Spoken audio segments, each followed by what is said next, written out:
रायगड जिल्ह्यातील इर्शाळवाडी येथील कुटुंबासाठी 19 जुलै 2023 हा दिवस अत्यंत दुःखद ठरला। त्या घटनेला आता 2 वर्ष पूर्ण होत आहे। इर्शाळवाडी साखरचोपेत असताना थरकाप उडवणारी घटना घडली। त्या रात्री इर्शाळवाडीच्या नागरी वस्तीत अचानक दरड कोसळली। यात 84 लोकांचा मृत्यू झाला।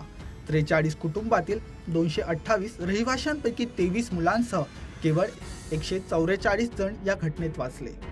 आजही या दुर्घटनेत मृत्यू झालेल्या 57 जणांचे मृतदेह टेकडीच्या भूभागात पुरले आहेत। एवढंच नाही तर उद्ध्वस्त झालेल्या कुटुंबियांना आजही हक्कांची घरं मिळाली नाहीत आणि अशीच काही व्यथा आहे वेंगुर्ल्यातील मठ परबवाडी डोंगर पायथ्याशी राहणाऱ्या नागरिकांची।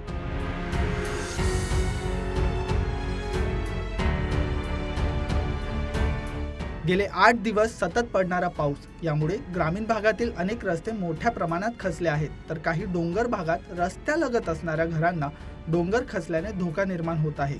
तर रस्ताच नसल्याने वाहन हे येत नाही, त्यामुळे आजारी लोकांना रुग्णालयाकडे नेताना डोलीचा किंवा घोंगडीत रुग्णांना घालून रुग्णालयाकडे न्यावं लागतंय।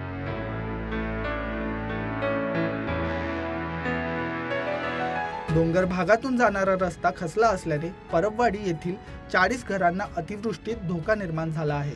रस्ता खचल्यामुळे रुग्णांना रुग्णालयाकडे नेताना डोलीचा आधार घेत पायपीट करत मुख्य रस्त्यापर्यंत न्यावं लागतं। तर शाळकरी मुलांना रस्ता खचल्यामुळे याच रस्त्यावर कसरत करत शाळेत जावं लागतंय। त्यामुळे येथील ग्रामस्थांकडून शासनाने तातडीने रस्ता करावा अशी मागणी जोर धरत आहे। तर दुसरीकडे प्रशासन दुर्लक्ष करत असल्याचा संताप नागरिकांनी व्यक्त केला आहे।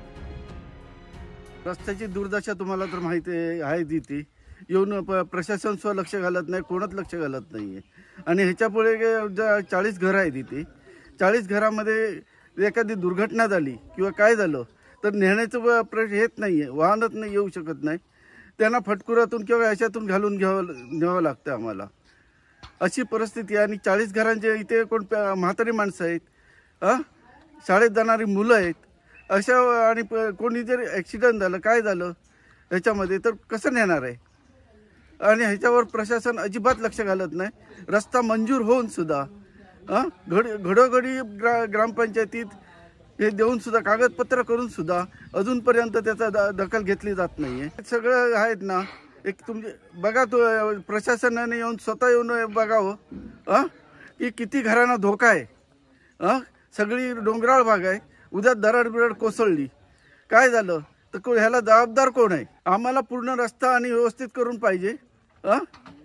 हे घळण सुद्धा हे बघितली तुम्ही किती डेंजर झालेली आहे। वारंवार प्रशासनाकडे ग्रामपंचायत स्तरावर आमदारांपर्यंत प्रत्येकांपर्यंत आम्ही वरिष्ठपर्यंत पोहोचलो प्रत्येक ऑफिसात, पण आजपर्यंत याची कोणीही दखल घेऊ नाही। ज्यावेळी इलेक्शन येईल काय प्रत्येक प्रतिनिधी आमदारांची लोक म्हणा आणि बाकी जे कोण असतात राजकारणाचे प्रत्येक पक्षवाले वेगवेगळ्या पक्षवाले हे येतात आणि मग सांगतात की तुमचं काम मंजूर झालेलं असा, आता आमका मतदान करा।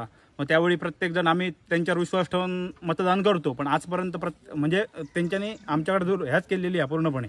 आम्ही वारंवार शासन दरबारावर म्हणा मागणी करतो, तर प्रत्येक पक्षाचे तालुकाध्यक्ष म्हणा समजलं, प्रत्येक ह्याच्यातलं शाखा प्रमुख म्हणा प्रत्येकाकडे आम्ही हे करून पण अजून कोण ह्याच्याकडे हे करणार नाही। रस्तो मंजूर झालेलो असा समजलं, मग रस्तो मंजूर झालेलो असा पण पुढे पण त्याची काय हे होऊ नाही ना, अजून काँक्रिटीकरण मंजूर झालं पण अजून पुढे त्याची काय हे होऊ नाही, दखल कोणी अजून घेऊ नाही। असं काय कसरत करतो ती तुम्ही आता बघितली काय परिस्थिती आहे ती समोर, समजलं ना। भरपूर पाऊस पडलेला आहे आणि इथे आता दरड कोसळण्याची शक्यता आहे। आमच्या शाळेत जाणाऱ्या मुलांना भरपूर प्रॉब्लेम होतो शाळेत जायला।